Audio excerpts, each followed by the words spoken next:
para falar aqui sobre Química 3. Galera que está em casa, dá para visualizar o tamanho da minha letra aí? Tá difícil? Quem lembra o que é que estuda a Química? Bora lembrar lá do 9º ano. A Química estuda a matéria e suas transformações. Muito bem. Então, a Química, bebê, estuda a matéria.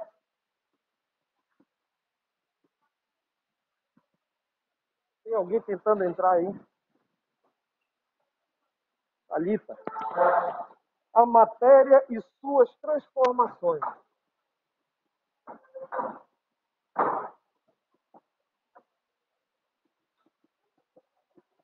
Bem, olha lá. Aí eu te pergunto, a matéria, o que é matéria? Diga português, espanhol, química, biologia, física. Não, isso é disciplina. A matéria é o que, Breno? Isso. Tudo que tem massa e ocupa lugar no espaço. É isso aí. Então, galera, não se liga só na parada. Não perde esse bagulho. Matéria é tudo o que tem massa e ocupa lugar no espaço. Ou seja, ocupa volume. Pronto. Tudo que tem massa e ocupa lugar no espaço. Aí eu te pergunto, mas o que é massa? Não sabe a definição de massa? Massa? Se eu perguntar qual é a tua massa? A minha é 84 quilogramas. Quanto é a tua massa, Andresa? 53? 6? E a tua, Cauana? 10? Isso. Massa, bebê, nada mais é do que a quantidade de matéria presente em um corpo. A quantidade de matéria que um corpo possui. Então, te liga só no babado aí, ó. Quantidade de matéria presente em um corpo.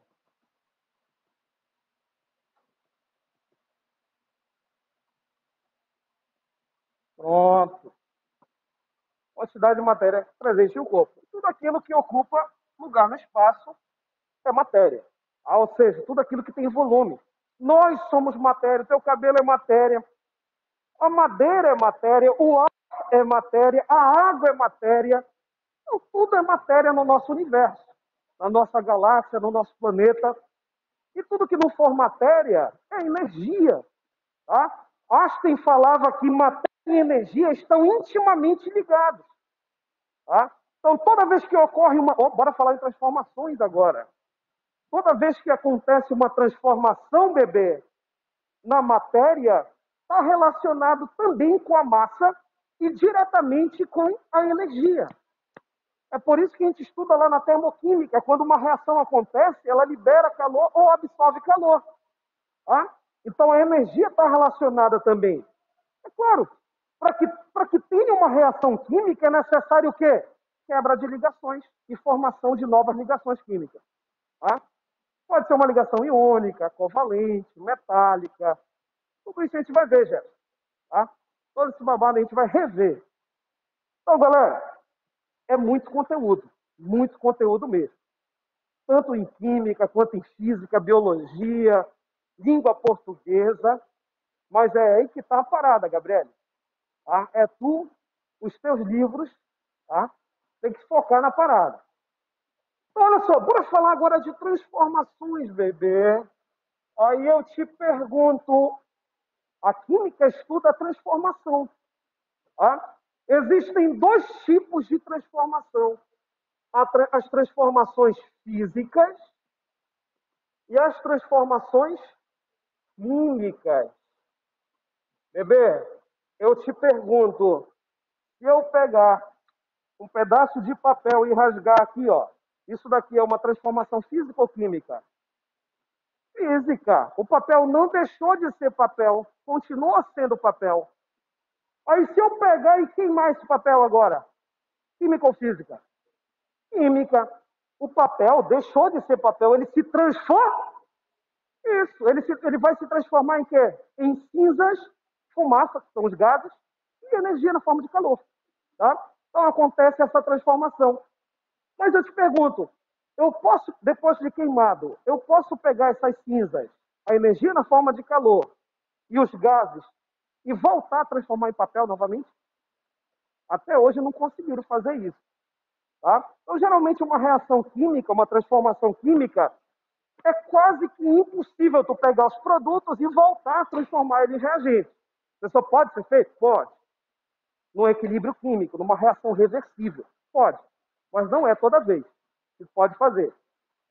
Mas, professor, qual é a diferença de uma transformação física para uma transformação química? Transformação física, não há mudança na estrutura da matéria. Enquanto uma transformação química ocorre mudança na estrutura da matéria, meu querido. Tá? Então, olha lá.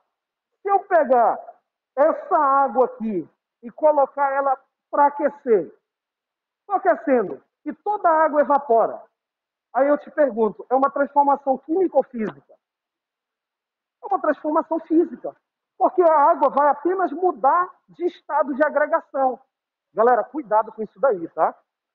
Estado de agregação é a mesma coisa que fase de agregação, né? Estado físico da matéria.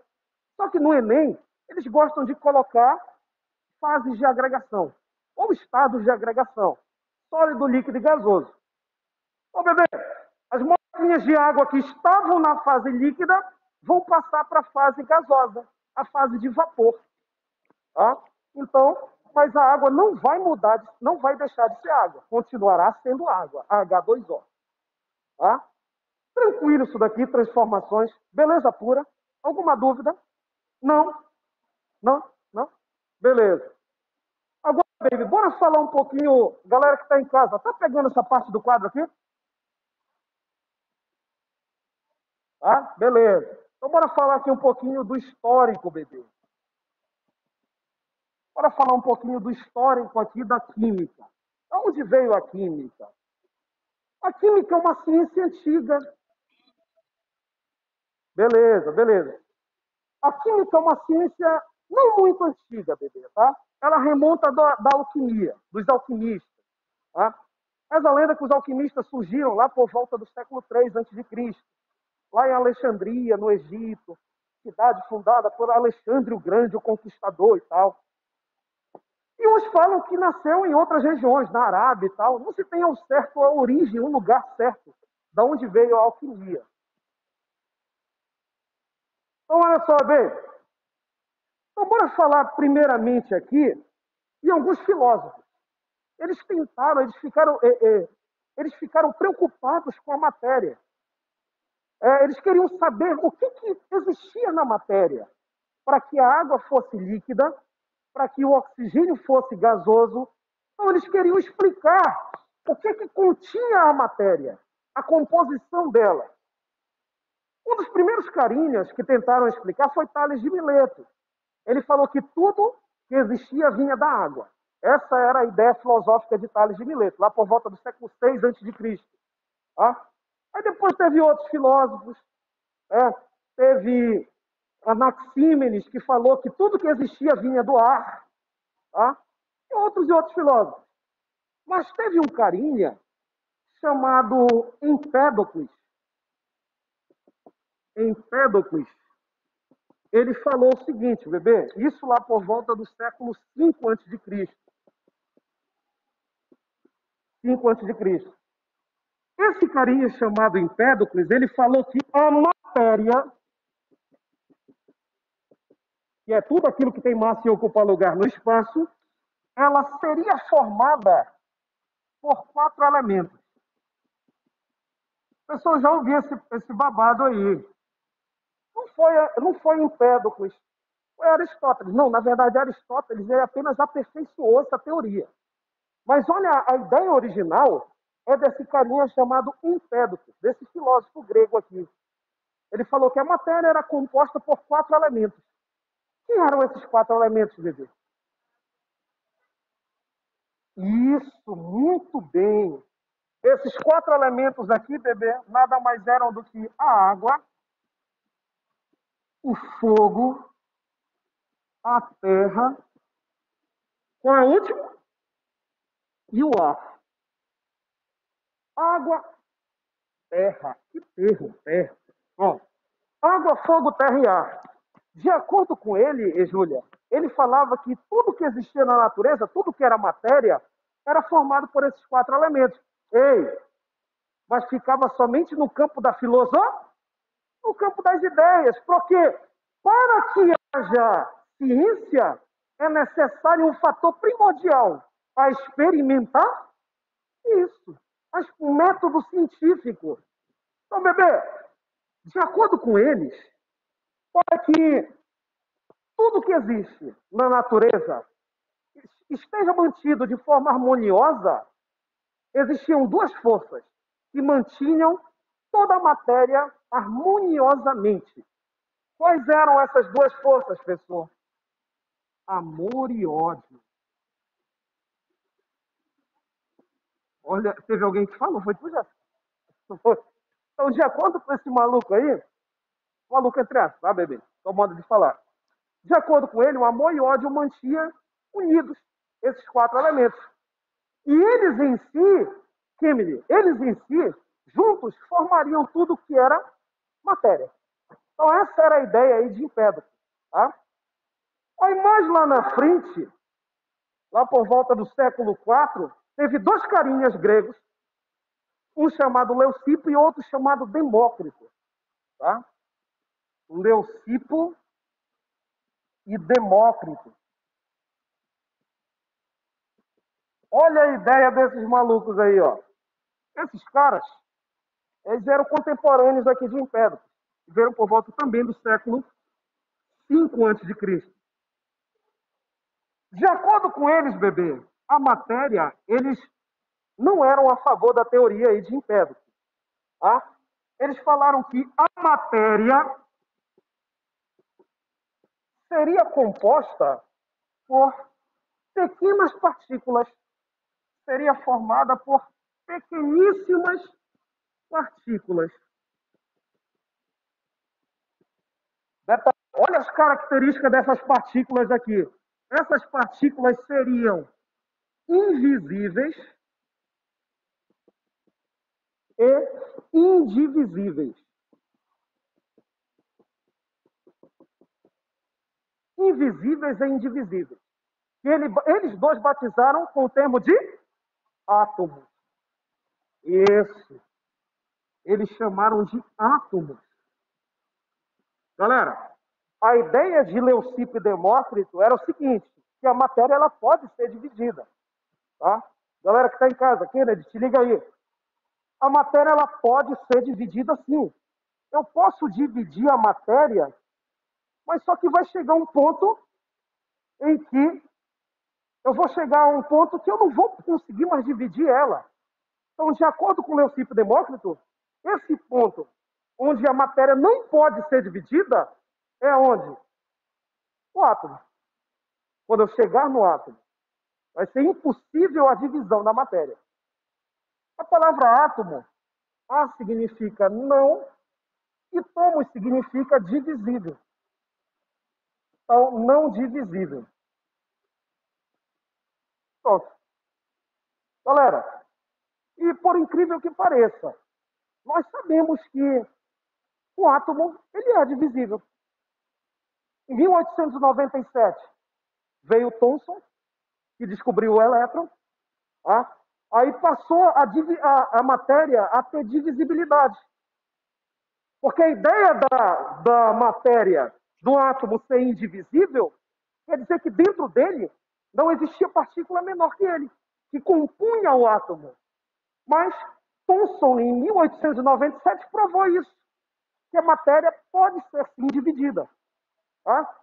Então, olha só, a ideia de Leucipo e Demócrito, por volta do século V a.C., perdurou muito tempo, bebê. Até chegar Dalton. Aí Dalton retomou a ideia de Leucipo e Demócrito, mas só que com aperfeiçoamento. Aí só mais tarde, 90 anos depois, veio Thomson e descobriu o elétron. Aí depois veio Eugene Goldstein, em 1886, descobriu os raios canais, e mais tarde Rutherford, em 1919, batizou de próton. Tá? Aí em 1932 teve James Chadwick, que descobriu os nêutrons, que ficavam no núcleo. Né? Então foi evoluindo as ideias que se tinha sobre o átomo. Olha só a evolução das coisas aí. Vamos ver. Essas ideias de Demócrito perduraram apenas, provavelmente, um século.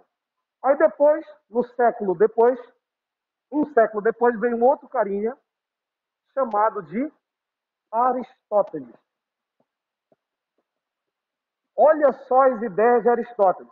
Aristóteles, por volta do século 4 a.C.,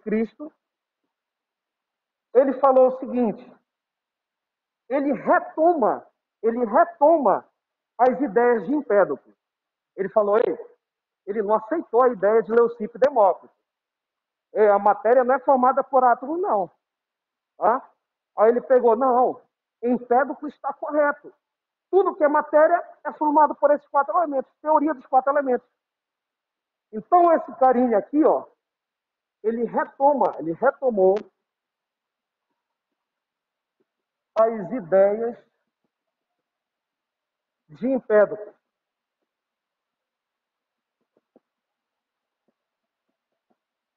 Pronto.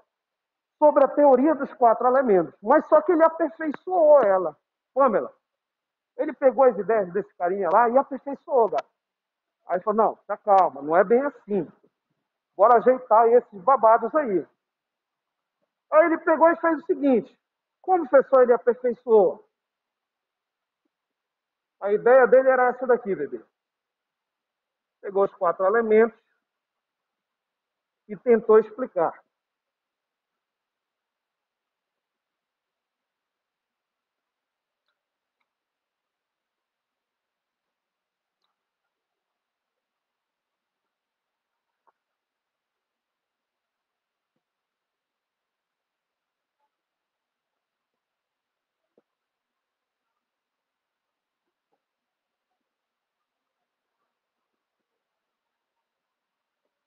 Bebê, então Aristóteles fez o seguinte, ó.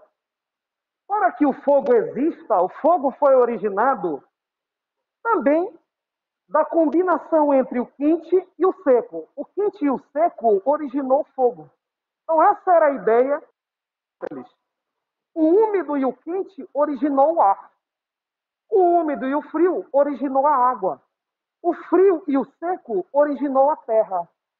E esses 4 elementos aqui, combinados entre si, dão origem a todas as coisas.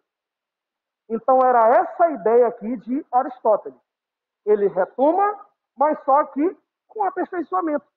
Ele aperfeiçoa as ideias aí de Empédocles. Bem, tranquilo esse babado aqui. Beleza, difícil isso. Eu faço, né? Então, olha lá. E por incrível que... Fala, bebê.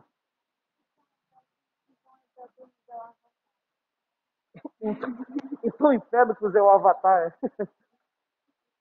Na verdade, a história do Avatar, eles pegam essa ideia de Empédocles. Na verdade, quem ganha o crédito nesse babado aí é Aristóteles.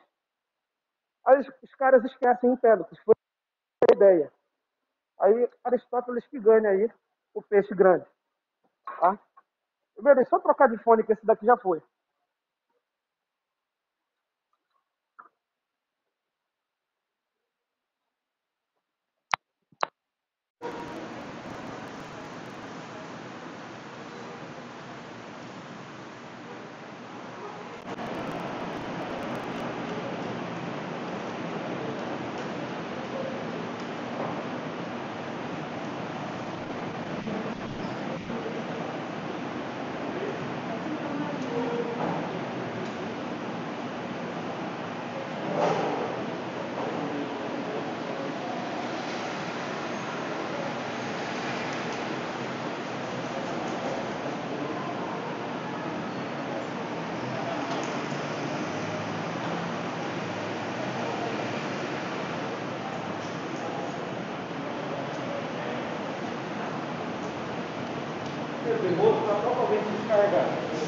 Você quebrar esse babado, senão a galera que está em casa não vai me ouvir.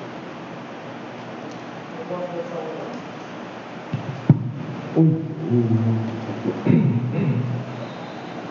Vamos ver.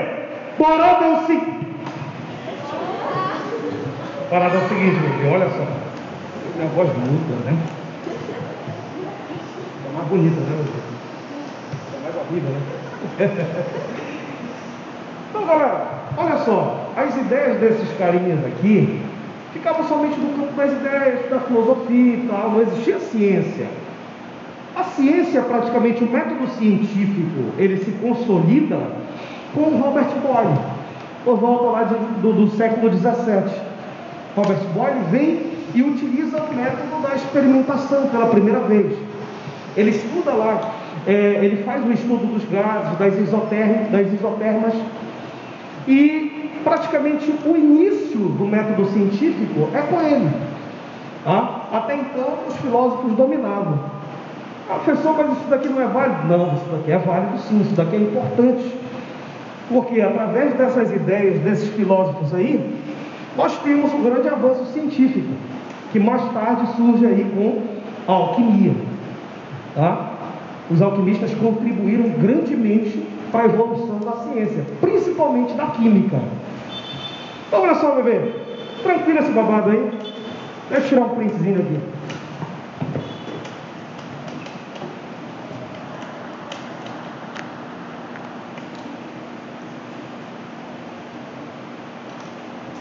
Posso apagar aqui, bebê? Não? Eu só passo por cima dele. Olha lá. Bora falar aqui, André, sobre outro babado importante aqui. Sobre a alquimia.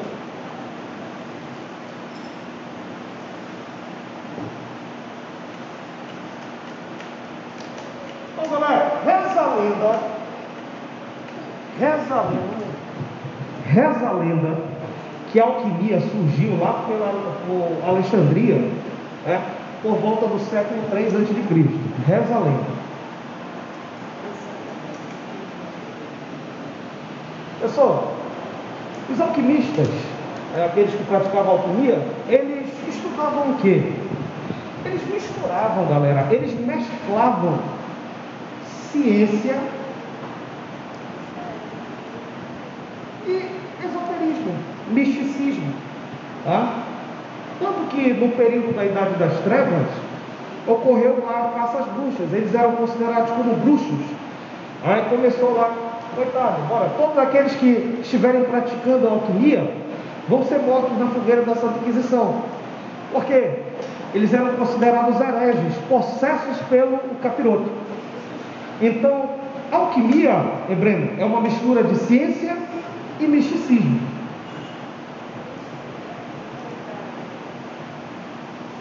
Esoterismo e tal, eles acreditavam em forças da natureza. E tudo isso é contra os dogmas da igreja, mano. Tudo isso é contra os dogmas da igreja. Por isso que eles começaram o período de caça aí a bruxos. Galera, mas os alquimistas, eles tinham dois grandes objetivos. Quem lembra? Quais eram os dois objetivos da alquimia? Lembra lá do Harry Potter? Isso, o primeiro objetivo deles era produzir Kennedy, a pedra, eu ouvi já, o elixir da longa vida também, pedra filosofal. Galera, quem lembra qual era o objetivo, a finalidade da pedra filosofal? Isso, o objetivo dela, te liga só, o termo de transmutação. Tá? No Enem pode vir com essa palavrinha aqui, ó. Transmutação. Transmutação que nada mais é do que? Isso. Então o objetivo da pedra filosofal era fazer a transmutação, a transformação de metais comuns. Como assim, pessoal? Metais comuns? O ferro, o estânio, alguns metais que eram conhecidos na época, o cobre, metais comuns em ouro, que na época e até hoje é bastante valioso. Galera, como eles misturavam ciência, Marcel, como eles misturavam ciência e misticismo, então eles iam para o lado espiritual também. Como é que a pessoa pode ser realizada a transmutação, a pessoa ascender espiritualmente através do conhecimento? Quanto mais conhecimento eu adquiro, eu vou ascender. Mas essa é a realidade. Quanto mais conhecimento tu tem, tu pode chegar a qualquer lugar que tu quiser. A única coisa que ninguém pode te roubar é o conhecimento. Tu pode ultrapassar qualquer fronteira, né, bebê? Qualquer fronteira. Não existe barreira para quem tem conhecimento. Pode até existir, mas tu consegue ultrapassar. Então essa era a ideia aí desses alquimistas. Então, galera, o ouro era um metal muito valioso nessa época. E hoje é. Já perdeu muito valor, mas na época ele era mais valioso ainda. Então, bebê, reza a lenda que os alquimistas eles queriam fazer a transmutação de seres humanos. Eles queriam criar seres humanos artificiais. Mas é apenas lenda, não é realidade. Pelo menos até hoje não comprovado. Outro objetivo dos alquimistas era produzir o elixir da longa vida. O nome já está dizendo, bebê, elixir da longa vida. Qual era o objetivo do elixir da longa vida, Andresa? Isso, era que o cara que tomasse esse elixir, essa poção, esse remédio, ele se tornaria imortal. Então o objetivo aqui do elixir da longa vida, bebê, era alcançar a imortalidade.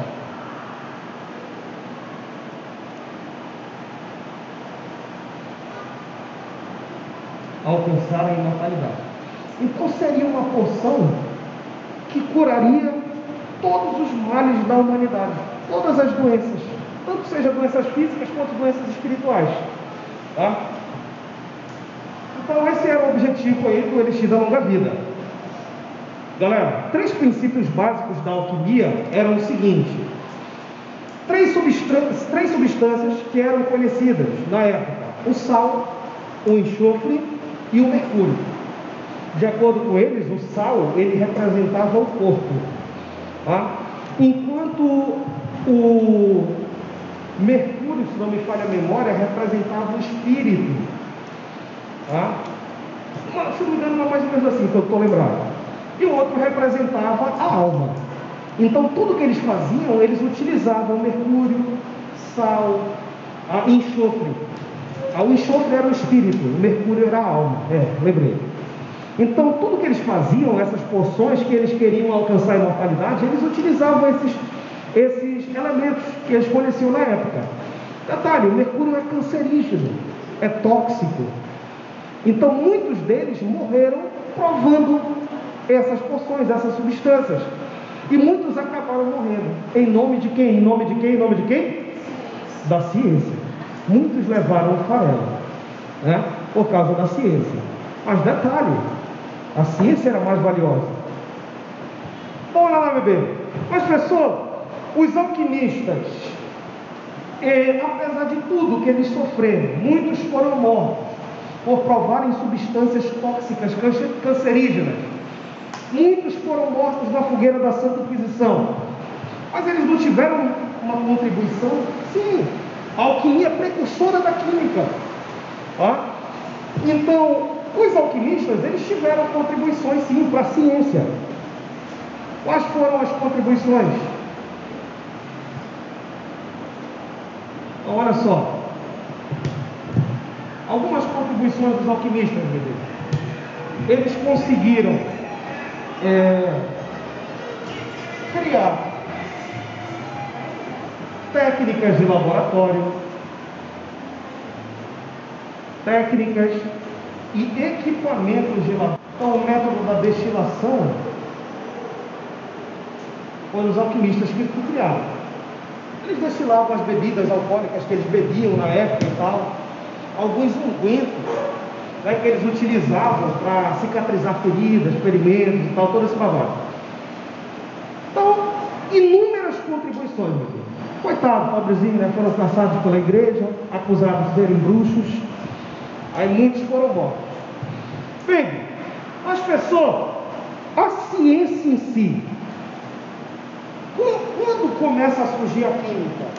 Galera, a química começa a surgir com um carinha chamado Robert Boyle, por volta do século 17, especificamente em 1661, quando ele escreve um livro, O Químico Cético.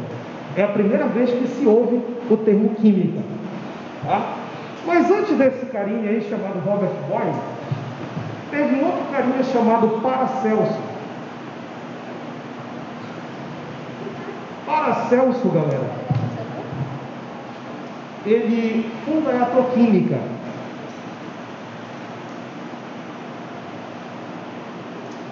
Pessoal, o que é essa ciência? Essa ciência aí, ela é a precursora das ciências farmacêuticas. Através dela, ele queria estudar, na verdade ele queria não, ele estudava a composição orgânica do corpo humano. O que compunha no corpo humano? Por que a gente adoecia? O que era necessário para curar algumas doenças? Então ele é o precursor das ciências farmacêuticas. O cara é conhecido como Paracelso. Quer ver? Isso lá por volta do século XVI.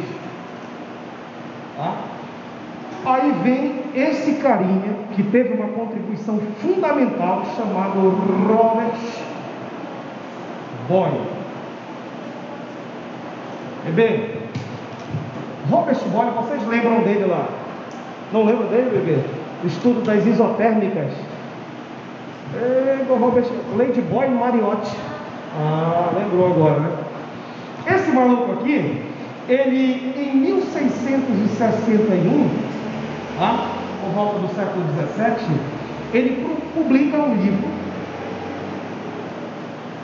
O título desse livro é O Químico Cético. O químico cético. O que é uma pessoa cética? É uma pessoa que só acredita vendo. É aquela pessoa que só acredita se houver experimentação, se houver conseguir provar, Jefferson. Então, esse livro aqui, através desse livro, é utilizado pela primeira vez o termo química, lá por volta do século XVII. Ele também estuda as isotérmicas, as isotermas, melhor dizendo, dentro lá do estudo dos gases. Dentro do estudo dos gases. Só para fechar o nosso raciocínio aqui, bebê, um outro carinha que contribuiu bastante, deixa essa onda. Outro carinha que contribuiu bastante foi John Stroll.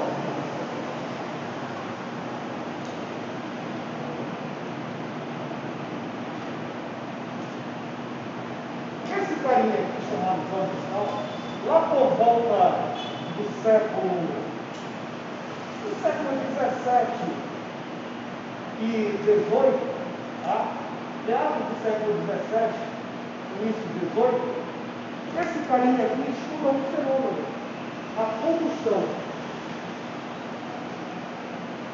A combustão. É que preocupa ele. Por que alguns materiais, quando queimados, eles diminuem a massa? Se ele queimasse a madeira, se ele pesa a madeira antes de ser queimada, e quando ele afere a massa de novo, após ser queimada, por que diminui a massa? Então, de acordo com ele, a explicação dele é o seguinte: é porque dentro de qualquer combustível existe o que ele chamou de flogisto. Então, de acordo com a combustão, ele tenta explicar a diminuição da massa com uma teoria chamada de teoria do flogisto, ou teoria do flogístico. E o flogístico seria uma entidade dentro de qualquer combustível que, quando o combustível era queimado, ele liberava o flogístico. E o flogístico tinha massa. Era por isso que quando o flogístico era liberado, o material diminuía a massa, ele perdia massa. Então essa era a teoria de George Strait. Eu estou falando do século XVII. Aí, bebê, teve um carinha lá, só para a gente fechar aqui, senão você tira até outra pessoa ouvir. O que vem com a cavaleira? Tá vindo. Aí teve outro carinha chamado Antoine Laurent Lavoisier. Opa! Esse cara é considerado.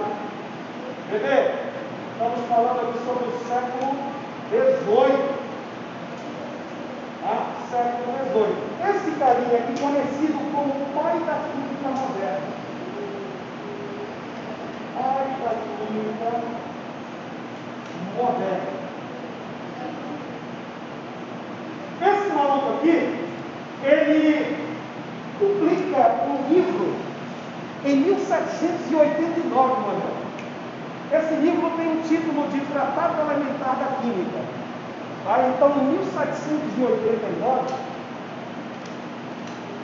ele publica o Tratado de quê, você editor Cecília? Não, Tratado Elementar da Química.